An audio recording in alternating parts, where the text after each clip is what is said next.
આ સ્વર્ણિમ જયંતિનું વર્ષ ચાલે છે અને હવે આ સ્વર્ણિમ જયંતિ વર્ષ એની પૂર્ણતાએ પહોંચ્યું છે. એના પૂર્ણતાની વેળાએ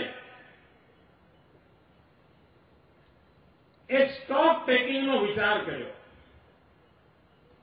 કે આપણે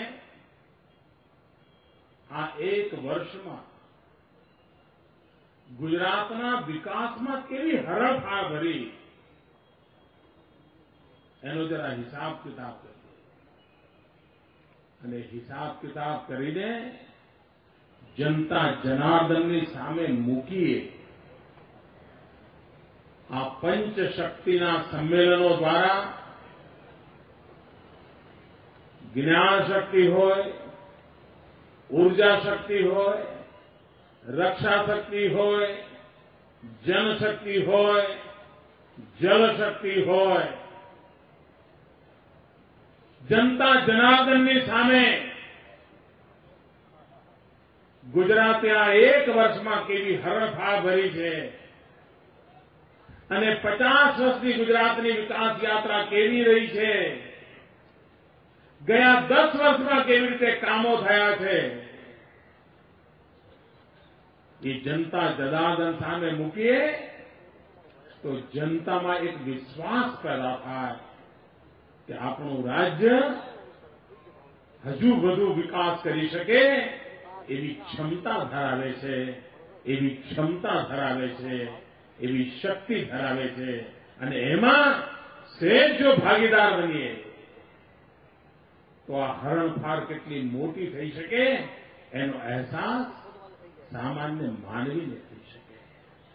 ભાઈઓ બહેનો, સામાન્ય રીતે આ પ્રકારની ઉજવણીઓ કોઈ નવી બાબત નથી. કોઈ પણ સરકાર હોય ઉજવણી કરે.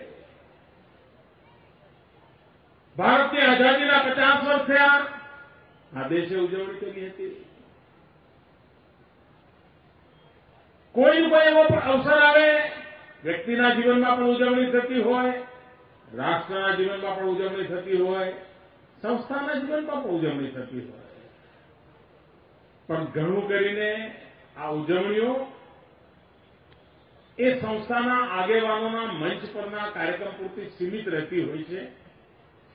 હારતોરા થાય, તમે સારા, અમે સારા, બધું સારું, છુટ્ટી, ખાઓ પીઓ, મોજ કરો. આપણે પણ એવું કરી શક્યા હોત, આપણે પણ એવું કર્યું હોત તો છાપામાં જય જયકાર થયો જ હોત, ટીવીમાં સમાચાર આવ્યા જ હોત અને લોકોએ તાળીઓ પાડી પણ હોત. પરંતુ આપણે એ રસ્તો ન લીધો.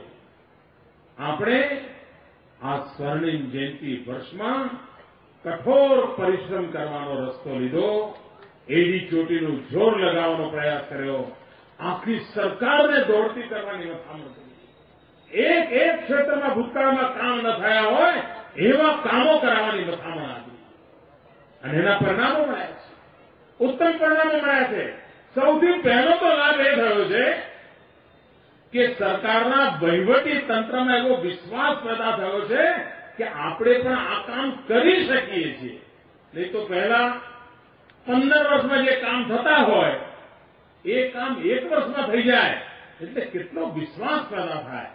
અને આ વિશ્વાસ જ સ્વર્ણિમ જયંતિ વર્ષ પછી પણ આ રાજ્યની વિકાસ યાત્રાને એટલી જ તેજ ગતિએ ચાલુ રાખશે એવો મને પૂરો ભરોસો છે. આપણે આ સ્વર્ણિમ જયંતિના વર્ષને જનશક્તિના સાક્ષાત્કારના વર્ષ તરીકે ઉજવવાનો વિચાર છે. 6 કરોડ નાગરિકોના અંદર કેટલી અપાર શક્તિ પડી છે. એ શક્તિને બહાર લાવીએ, એમને અવસર આપીએ. નાના નાના કાર્યક્રમો. હવે વાંચે ગુજરાત કેવો સાત્વિક કાર્યક્રમ અને એને કેટલું મોટું બળ પકડી લીધું. લેખકોને, સાહિત્યકારોને કોઈએ આટલા યાદ નહીં કર્યા હોય એટલા સ્વર્ણિમ જયંતિ વર્ષે યાદ કર્યા. પુસ્તક પ્રકાશકો માળ 500 કોપીઓ છાપતા હતા, 5,000 કોપીઓ છાપતા થઈ ગયા.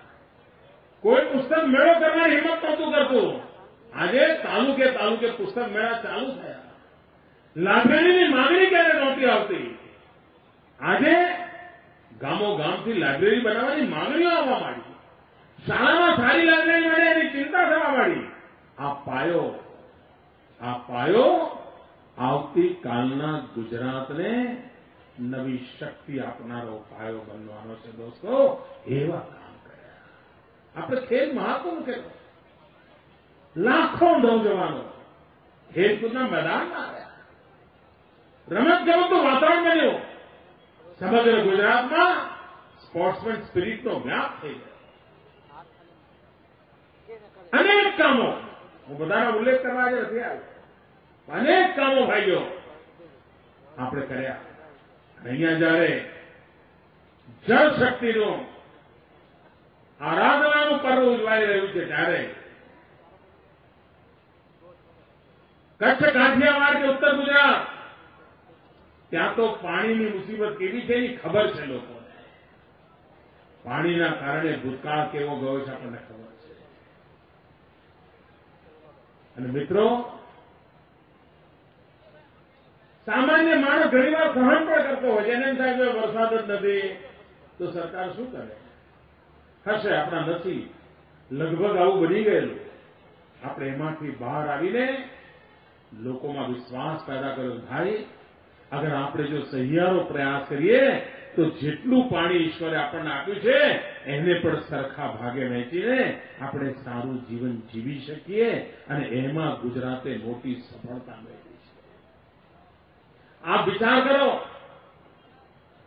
1960માં ગુજરાતનો જયારે જન્મ થયો ત્યારે આ રાજ્યમાં પાણીનું બજેટ કેટલું હતું આપ કલ્પના કરી શકો છો મિત્રો? 1960માં 50 વર્ષ પહેલા આખા ગુજરાતમાં પાણી માટેનું બજેટ હતું માત્ર 7 કરોડ રૂપિયા. 7 કરોડ રૂપિયા. તમે મને કહો, આ 7 કરોડમાંથી પગારમાં કેટલા જાય અને પાણીમાં કેટલા જાય અને કેટલા પાણીમાં વહી જાય? શું આવે લોકોના ભાગ્યમાં?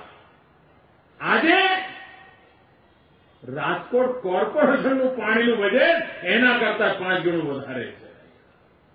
અને ગુજરાતનું બજેટ, ભૂતકાળની કોઈ સરકારનું વાર્ષિક બજેટ હોય, આખી સરકારનું વાર્ષિક બજેટ, એના કરતા આજે ગુજરાતમાં પાણીનું બજેટ વધારે છે. કારણ મારે ખેડૂતને પાણી પહોંચાડવું છે, મારે ગામડાને પાણી પહોંચાડવું છે, મારે તરસ્યા માનવીને પાણી પહોંચાડવું છે. અને એટલા માટે સરકારે આખું બજેટ પાણીના પ્રાથમિક કામ માટે વહાવી દીધું છે. પાઇપલાઇનો નાખી રહ્યા છે મિત્રો, પાણીનો બગાડ ન થાય. શુદ્ધ પીવાનું પાણી પહોંચે એટલા માટે પાઇપલાઇનો. જેમ શરીરમાં લોહી લઈ જવા માટે ધમની અને શીરા જેમ કામ કરે છે અને એના કારણે હૃદય સુધી પાણી પહોંચાડીને આ જીવન ધબકતું રાખે છે. ભાઈઓ બહેનો, આખા ગુજરાતમાં આપણે ધમની અને શીરાની જેમ આખા શરીરમાં જેમ ધમની શીરાનું નેટવર્ક હોય છે, આખા ગુજરાતમાં પાણીની પાઇપલાઇનનું એવું નેટવર્ક ઉભું કરીને પાણી જરૂરિયાતમંદ સુધી પહોંચાડવું, પાણીની જમીનના ખૂણે ખૂણે પહોંચાડવું, એના માટેનું એક અભિયાન ઉપાડ્યું છે. અને એના કારણે આ ગુજરાતનું જીવન ધબકતું કર્યું છે. પાણી દ્વારા જીવનને ધબકાવી શકાય એનું ઉત્તમ ઉદાહરણ ગુજરાતે પૂરું પાડ્યું છે. ગુજરાત પાસે કુલ જે પાણીનો સ્ત્રોત છે એમાંથી 16% સૌરાષ્ટ્રને નસીબમાં આવ્યો છે. કચ્છના નસીબમાં 2% આવ્યું છે. ઉત્તર ગુજરાતના નસીબમાં સૌરાષ્ટ્રને પણ ઓછું, માળ 11% છે. બાકી જે પાણી છે એ તાપી ને સુરત ને વલસાડ એ બાજુ છે. આપણી બાજુ પાણી જ નથી. આપણે જે પાણી હોય એને બચાવવું પડે, જ્યાં પાણી હોય ત્યાંથી લાવવું પડે અને આ પાણી લાવ્યા પછી એનો બગાડ ન થવા દેવાય. ભાઈઓ બહેનો, આ જળશક્તિનો ઉત્સવ એક પ્રકારે લોક શિક્ષણનો ઉત્સવ છે. મને અહીંયા મંચ ઉપર આવવામાં થોડો વિલંબ થયો. વિલંબ એટલા માટે થયો કે હું પ્રદર્શન જોવા માટે ગયો હતો. હું આવ્યો તો ખૂબ વહેલો, પણ પ્રદર્શન એટલું ઉત્તમ બન્યું છે, એટલી બધી માહિતીથી સભર બન્યું છે, અને સામાન્યમાં સામાન્ય માણસને ખબર પડે કે પાણી કેટલી પ્રકારની પદ્ધતિથી પાણીની માવજત થાય છે એની ખબર પડે, અને તેથી લોકશિક્ષણ થાય એવું આ પ્રદર્શન બન્યું છે. મારી સૌ નાગરિકોને વિનંતી છે, એક કામ છોડવું પડે તો છોડજો, પણ આ પ્રદર્શન જોવાનું ના છોડતા. તમને વિશ્વાસ પેદા થશે કે આપણે કેટલું બધું યોગદાન આપી શકીએ. એક નાગરિક તરીકે પાણીના ક્ષેત્રમાં કેટલું બધું યોગદાન આપી શકીએ એનો આપણને અંદાજ આવી શકે. પહેલા તો પાણીની વાત આવે એટલે શું આવે? બહુ તો ચોકડીઓ ખોદવાની વાત આવે, તળાવ ખોદવાની વાત આવે. એનાથી વધારે હોય તો શું આવે? જરા પાણી નદીમાં હેન્ડપંપ નાખજો ને. આનાથી વધારે તો માંગણી જ નહોતી આવતી. આપણે એના બદલે એકે એક ટીપું પાણી બચાવીને પાણીના એવા સ્ત્રોત ઉભા કરવાનો પ્રયાસ કર્યો. ટપક સિંચાઈ લાવ્યા, સ્પ્રિંકલર લાવ્યા. મિત્રો, પહેલા ગુજરાતમાં 10,000 હેક્ટર જમીન એવી હતી, 10,000, કે જ્યાં લોકોએ આ ટપક સિંચાઈ કે ફુવારા પદ્ધતિનો અમલ કર્યો હતો. માત્ર 10,000. આજે આંકડો 3 લાખ હેક્ટરને વટાવી ગયો છે. 3 લાખ. અને આ એક જ વર્ષમાં સ્વર્ણિમ જયંતિ નિમિત્તે લગભગ 1.25 લાખ હેક્ટરમાં આ પાણીને સિંચાઈ માટેનું કામ ઉપાડ્યું છે, અને એના પરિણામ પણ દેખાય છે. આપણો સુરેન્દ્રનગર જિલ્લો સૂકો ભટ્ટ જિલ્લો, આજે સુરેન્દ્રનગર જિલ્લાનો ખેડૂત ટપક સિંચાઈથી ખેતી કરવાને કારણે પપૈયાની ખેતીમાં દુનિયામાં નામ કમાતો થઈ ગયો છે. બનાસકાંઠાનો ખેડૂત વેરાન રેતાળ જિંદગી જીવનારો ટપક સિંચાઈની અંદર આજે દાડમ, આખી દુનિયામાં દાડમ પહોંચાડવાનું કામ આ બનાસકાંઠાનો ખેડૂત કરી રહ્યો છે. બનાસકાંઠાનો ખેડૂત બટાટા પટવે ટપક સિંચાઈથી કેનેડાના બજારમાં એના બટાટા વેચાય છે. નવી વૈજ્ઞાનિક પદ્ધતિઓનો અમલ કરવાને કારણે કચ્છની આખી કૃષિની સૃષ્ટિ બદલાઈ ગઈ. આખું કચ્છ બદલાઈ ગયું. મિત્રો, જે રીતે કચ્છમાં ફળ ફળાદીના વાવેતર તરફ વળ્યા, ગઈકાલ સુધી જૂનાગઢ જિલ્લાની કેસર કેરી દુનિયામાં વખણાતી હતી, આજે જગ્યા કચ્છ જિલ્લો એની હરીફાઈમાં ઉતર્યો છે. મિત્રો, કોઈએ કલ્પના કરી હતી? કારણ શું પહેલા ખેડૂત મહેનત નહોતો કરતો? કરતો. શું પહેલા ખેડૂત ધરતી માને પ્રેમ નહોતો કરતો? કરતો હતો. શું પહેલા ખેડૂતે પરસેવો પાડીને ધરતી શીખવાની કોશિશ નહોતી કરી? કરી હતી. આ બધું કરે વીજળીનો તાર પકડે અને બિચારો પંખાઈ પીખાઈ જતો હતો. આપણે કહ્યું કે આ વીજળીના તારમાંથી બહાર આવો, પાણીની તરફ ધ્યાન કેન્દ્રિત કરો. અને મારે ગુજરાતના ખેડૂતોને વંદન કરવા છે. મારી વાત એમણે માની અને વીજળીના તારના ઝઘડામાંથી બહાર નીકળ્યા અને પાણીની તરફ ગયા અને પાણીનું મહત્વ આપ્યું. આજે સ્થિતિ આ બદલાઈ ગઈ. મને યાદ છે, અમદાવાદમાં સાબરમતીમાં નર્મદાનું પાણી ઠાલ્યું, સાબરમતી જીવતી કરી. બહારથી આવનારો માણસ એમ જ માને કે હા સારું થયું કે 2 કાંઠે નદી વહે છે. 2 કાંઠે નદી વહે એનો આનંદ આવે એક વાત છે, પણ એનાથી લાભ કેટલા થયા છે? અમદાવાદ અને આસપાસના જેટલા ટ્યુબવેલો હતા બધાના વોટર ટેબલ ઉપર આવી ગયા. અને વોટર ટેબલ ઉપર આવવાના કારણે દર વર્ષે અમદાવાદ કોર્પોરેશનનું વીજળીનું બિલ 15 કરોડ રૂપિયા બચી ગયું. બોલો, એટલું જ નહીં, પહેલા અમદાવાદ તમે જાઓ ને તો પાણી પીતા હતા 2,500 TCF ફ્લોરાઇડયુક્ત પાણી. આજે જે પાણી ત્યાંનું નળમાં સીધું આવે મ્યુનિસિપાલિટીનું, એ પાણી બિસ્લેરીના બોટલ જેવું પાણી શુદ્ધ આવે છે. કારણ સાબરમતીમાં નર્મદાનું પાણી આવવાના કારણે પાણી સમગ્ર આખા શહેરના પટ્ટાનું પાણીનું શુદ્ધિકરણ થયું. ભાઈઓ, આવનારા દિવસોમાં આ નર્મદા દ્વારા આ સૌરાષ્ટ્રની મોટા ભાગની નદીઓને જીવતી કરવાની નેમ છે. દોસ્તો, જીવતી કરવાની. અને એના દ્વારા પાણીના આખા શક્તિમાં પરિવર્તન લાવવું છે, પાણીના પોતને બદલવું છે, એના માટેનું અભિયાન ઉપાડ્યું છે. અને પાણીની બચત કરનાર કેવું કરી શકતા હોય છે, પાણીના માટે કાળજી રાખનાર કેવું કરી શકતા હોય છે.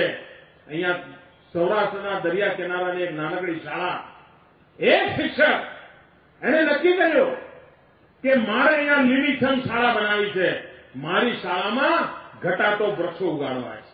એક શિક્ષકને વિચાર આવ્યો અને એને શું કર્યું, બિસ્લેરીની બોટલો જ્યાં પણ પડી હોય બધી ભેગી કરીને લઈ આવે.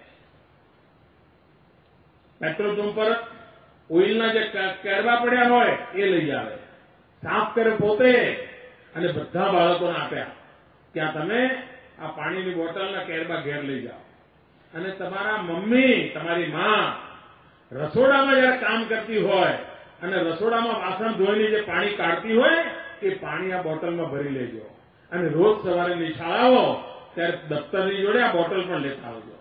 અને દરેક બાળકને એક ઝાડ આપી દીધું અને એને કહ્યું રોજ તારા એક બોટલ પાણી આ ઘેરથી લઈ આવવાનું, તારા રસોડામાં નાખવાનું, અહીંયા નાખવાનું ઝાડ નીચે. સાહેબ, એક શિક્ષકનો નાનકડો પ્રયત્ન આખા ગામમાં એક ઝાડ નથી અને નિશાળ ઘટાટોપ ઝાડવા નીચે ચાલે છે. મિત્રો, ઘટાટોપ ઝાડ નીચે કેવું પરિવર્તન લાવી શકાય, એક વ્યક્તિ કેવી રીતે બદલી શકે છે, એના તો સેંકડો ઉદાહરણો પડ્યા છે.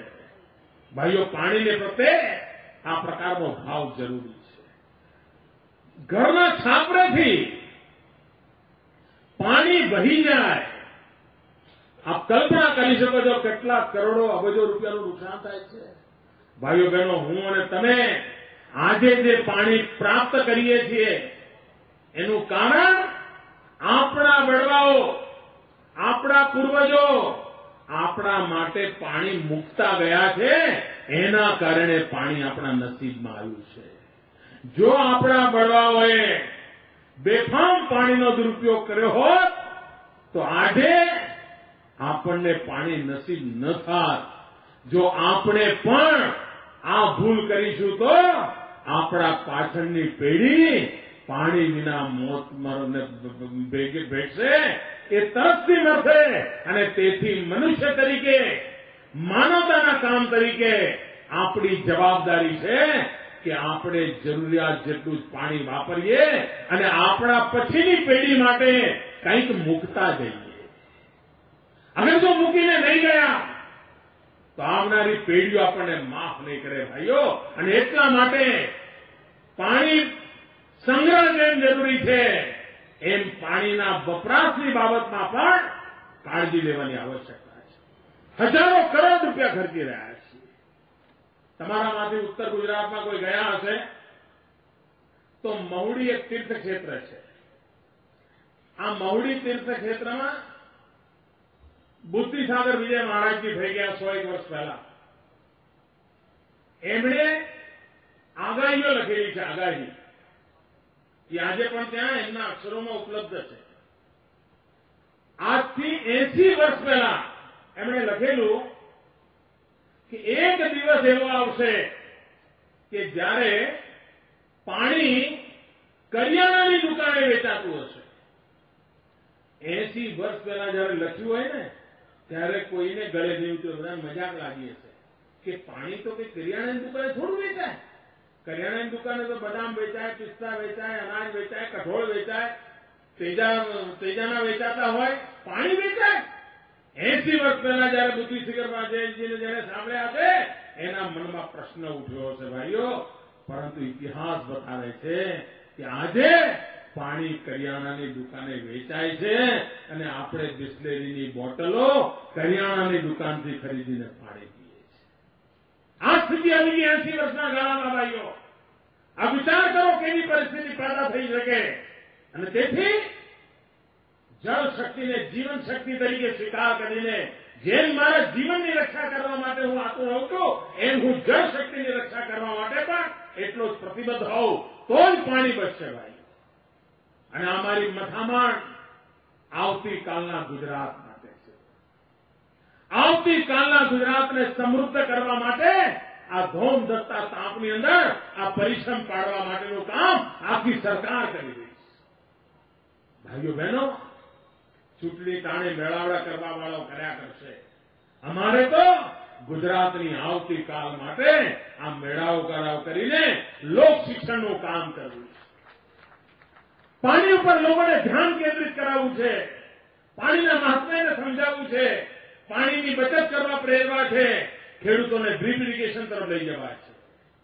આપણે ગયે વખતે એક નવો પ્રયોગ કર્યો.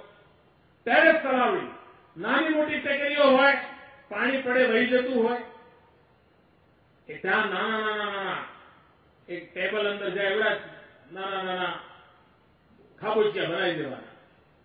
બહુ મોટા નહીં, નાનું ટેબલ મૂકો એવડા. એક નાનકડી ટેકરી પર 2000-3000 ખાડા બનાવી દઈએ. સહેજ પાણી પડે, પાણી જેવું નીચે ઉતરે એ ખાબોચિયા ભરાઈ જાય. પાણી ધીરે ધીરે અંદર ઉતરે, 2-3 દાડામાં એટલું પાણી અંદર જતું રહે. એમ કરતા કરતા આપણે જે મહેનત આદરી છે ભાઈઓ બહેનો, આપને 5 વર્ષમાં જોવા મળશે. આ નાની નાની ટેકરીઓ, નાના પર્વતો છે એ આખા લીલાછમ થઈ જશે.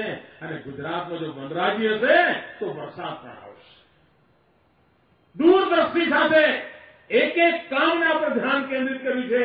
આજે હું જયારે પ્રદર્શન જોતો હતો તો પ્રદર્શનની અંદર ગાઈડ તરીકે અહીંના એન્જિનિયરિંગના વિદ્યાર્થીઓ કામ કરતા હતા. એક વિદ્યાર્થી આવીને મને કહ્યું, મને કે સાહેબ, મને લાગે છે કે આ સરકારે સારું કામ કર્યું. કેમ? એ કે સાહેબ, અમને ખબર જ નહોતી કે પાણીની તરફ આટલા બધા પ્રકારના કામ થાય છે ને પાણી કપડા તમે અમને ડ્યુટી આપી એના કારણે અભ્યાસ કર્યો અને હવે અમે લોકોને સમજાવીએ છીએ. મને એમ થાય છે કે મારે જીવનમાં પાણી માટે કંઈક કરવું જોઈએ. એક વિદ્યાર્થીના મન પર એક પ્રદર્શનની આધાર મને લાગે છે આ મારા પ્રદર્શન માટેની મહેનત ઉગી નીકળી છે. મિત્રો, આખી મથામણ ગુજરાતની આવતીકાલ માટે છે. આપણે આ જળ શક્તિના ઉત્સવને ઘર ઘરનો ઉત્સવ બનાવીએ. પાણી, છાપરામાં વરસાદ આવે, પાણી એક પણ ટીપું વહી ના જવું જોઈએ. એ પાણી બચાવવું જોઈએ. હું તમારા ટુરિઝમ ડિપાર્ટમેન્ટને કહેતો રહ્યો છું કે લોકો પોરબંદર આવે, મહાત્મા ગાંધીજીનું ઘર જોવા જાય છે. એ ભલે જુએ, મહાત્મા ગાંધીજીનું જન્મસ્થાન જુએ, પણ લોકોને ખાસ બતાવો કે મહાત્મા ગાંધીનું કુટુંબ પાણીની બાબતમાં કેટલું સચેત હતું.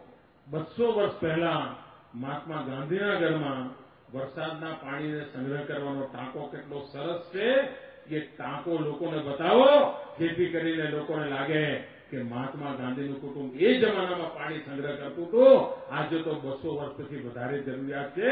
આપણે ગાંધીજીમાંથી કાંઈ શીખીએ અને પાણીના સંગ્રહના કામમાં લાવીએ. અહીંયા પ્રદર્શનમાં મૂક્યું છે દ્રશ્ય. ગાંધીજીના ઘરમાં જે પાણીનો ટાંકો છે એનું ચિત્ર મૂક્યું છે. આ જરૂરી છે ભાઈઓ. અને ઘણીવાર પાણીની બાબતમાં ગુજરાતે અને ખાસ કરીને માતાઓ બહેનોએ જે ક્રાંતિ કરી છે, તમને કદાચ જાણીને આનંદ થશે. તમને પહેલી વાર કદાચ આ સમાચાર મળતા હશે એવું પણ બનશે. આમ તો વાત 12 મહિના જૂની છે. પાણી વિતરણ બાબતમાં આખા ગુજરાતમાં કામ આપણે બહેનોને સોંપ્યું. સમગ્ર દેશ માટે એક નમૂનારૂપ કામ કર્યું છે. વાસ્મો ગામો ગામ પાણી સમિતિઓ બનાવી બહેનોની, અને એમને કામકાજ માટે થોડી આર્થિક મદદ પણ કરી. અને એમને જ કહ્યું કે આ પાણી પહોંચે એની ચિંતા તમારે કરવાની, પાણીના વેરા લેવાની ચિંતા તમારે કરવાની, આ પાણીવાળા સાધનો બગડી જાય તેનું રિપેરિંગનું કામ પણ તમારે કરાવવાનું, અને બધો વહીવટ તમારે સંભાળવાનો. ગુજરાતના બધા જ ગામોમાં આ પ્રકારની પાણી સમિતિઓ બની. આજે ગુજરાતમાં પીવાના પાણીના વિતરણનું બધું કામ આ માતાઓ બહેનો સંભાળે છે. અને અનુભવ એવો છે કે બીજા કોઈ જાય તો કરવેરા લોકો પાણીના ન આપે, આ બહેનોને 90-95% કરવેરા મળી જાય છે પાણીના. હિસાબ પરફેક્ટ રાખે છે અને પાણીનો બગાડ નથી થવા દેતા. આનો ભારત સરકારે અભ્યાસ કર્યો, યુનાઇટેડ નેશને અભ્યાસ કર્યો. અને ભાઈઓ બહેનો, આપને જાણીને આનંદ થશે, યુનાઇટેડ નેશન દ્વારા ગુજરાતની આ બહેનોને વિશ્વનું ઉત્તમમાં ઉત્તમ પ્રકારનું ઇનામ આ પાણી વિતરણ વ્યવસ્થા માટે મળ્યું છે. યુનાઇટેડ નેશને આપ્યું છે. ભાઈઓ બહેનો, જેમ પાણી વિતરણ માટે, પીવાના પાણી વિતરણ માટે મારી માતાઓ બહેનોએ જવાબદારી લીધી, એમ આ સિંચાઈનું પાણી પણ મારે ખેડૂતોને આપી દેવું છે. એનો બધો હક ખેડૂતોને આપી દેવો છે. વચ્ચે સરકાર રાખવી જ નથી. ગામો ગામ સિંચાઈ માટેના જે વપરાશકારો છે એમની મંડળીઓ બને, એ જ લોકો પાણી સાચવે, એ જ લોકો પાણી પહોંચાડે, એ જ લોકો પાણીનો વહીવટ કરે. અને જ્યારે જનતા જનાર્દન એનો વહીવટ કરશે ને તો વચમાંથી પાણી ક્યાં લીકેજ નહીં થાય. જ્યાં પહોંચાડવું હોય ત્યાં પહોંચી જશે. મારી ખેડૂત ભાઈઓને વિનંતી છે કે આપ ગામો ગામ જ્યાં જ્યાં નર્મદાનું સિંચાઈનું પાણી આવવાનું છે, જ્યાં જ્યાં સિંચાઈના પાણી આવે છે, ખેડૂતો જ એનો વહીવટ કરે. સરકારની કોઈ જરૂર નથી ભાઈ. અને ખેડૂતો સરકાર કરતા સારો વહીવટ કરશે મને ખબર છે, કારણ એને ખેતીની પણ સમજણ છે, પાણીની પણ સમજણ છે અને એને એના ભવિષ્યની પણ ચિંતા છે. એટલે ઉત્તમ કામગીરી કરી બતાવો. અને તેથી ગુજરાતમાં સિંચાઈ માટે પાણી વપરાશકારોની સમિતિઓ બનાવીને પાણીનો જથ્થો આખો એમના હવાલે કરી દેવો છે. આખું કામ ખેડૂતોના માધ્યમથી કરવું છે. અને એમાં પણ આપણે ધરોઈ ઉપર એ કામ પ્રાયોગિક ધોરણે કર્યું, ખૂબ સફળતા મળી. એમાં પણ દેશ અને દુનિયાના લોકોએ અભ્યાસ કરીને કહ્યું કે આ પાણી વિતરણની ઉત્તમ વ્યવસ્થા છે. જે મોડેલ ધરોઈમાં સફળ થયું છે એ મોડેલને ગુજરાતની બધી જ સિંચાઈ યોજનામાં લાગુ કરવું છે. ખેડૂતોને સોંપી દેવું છે, સરકારને બહાર કાઢી દેવી છે. અને પછી ખેડૂતો કેનાલ પણ સાચવશે, પાણી પણ સાચવશે, કોઈને પાણીની ચોરી નહીં કરવા દે, પાણીના વપરાશનું નિયમન રાખશે. અને એના કારણે ગુજરાતની આવતીકાલ બચી જશે. દીર્ઘદ્રષ્ટિથી કામ ઉપાડ્યું છે ભાઈઓ. અને કામની અંદર આપના આશીર્વાદ મળે, આપણો સહયોગ મળે. અને આ સરકાર માટે આ પાયાના કામો છે. જલશક્તિ હોય, જ્ઞાન શક્તિ હોય, જનશક્તિ હોય, રક્ષા શક્તિ હોય, આ બધા જ અમારા પાયાના કામો છે. અને એ પાયાના કામો અમારી પ્રાથમિકતા છે. એ પ્રાથમિકતાના આધારે આપણે આગળ વધવા માંગીએ છીએ. આવનારા દિવસોમાં ગાંધીનગર, અમદાવાદમાં સ્વર્ણિમ જયંતિના રાજ્ય કક્ષાના સમારોહ થશે. ત્યાં પણ 29 તારીખે વિરાટ પ્રદર્શનનું ઉદઘાટન થશે. 30મી તારીખે વિશ્વમાં પથરાયેલ ગુજરાતીઓનું સંમેલન થશે. જેમ દિલ્હીમાં 26 જાન્યુઆરીએ વિજય ચોકમાં એક મોટી પરેડ થતી હોય છે, આપણે 1 મેની પૂર્વ સંધ્યાએ આ વખતે પહેલીવાર ગાંધીનગરમાં એવી જ ભવ્ય પરેડ કરવાનું આયોજન કરવાના છીએ. અને 1લી તારીખે અને 2જી તારીખે આ ઉત્સવના સમાપનનો અવસર કરવાના છીએ. સમગ્ર ગુજરાતની અંદર આપણે બધા આપણા સ્વર્ણિમ જયંતિના અવસરમાં ભાગીદાર બનીએ. રાજકોટની ધરતી પરથી હું ગુજરાતના 6 કરોડ નાગરિકોને આવનારું આખું સપ્તાહ ગુજરાતની સ્વર્ણિમ જયંતિના અવસરમાં આપણે સમર્પિત કરીએ. આપણે પણ કોઈ સંકલ્પ લીધો હોય તો એને પૂર્ણ કરીએ, ન લીધો હોય તો લઈએ. અને સ્વર્ણિમ જયંતિના વર્ષ પછી પણ સમાજની સેવા, રાજ્યની સેવા, દુખિયારાઓની સેવા કરવાના પ્રણ સાથે આગળ વધીએ. એ જ અપેક્ષા સાથે આપ સૌને ખૂબ ખૂબ શુભકામનાઓ. જય જય ગરવી ગુજરાત, જય જય સ્વર્ણિમ ગુજરાત.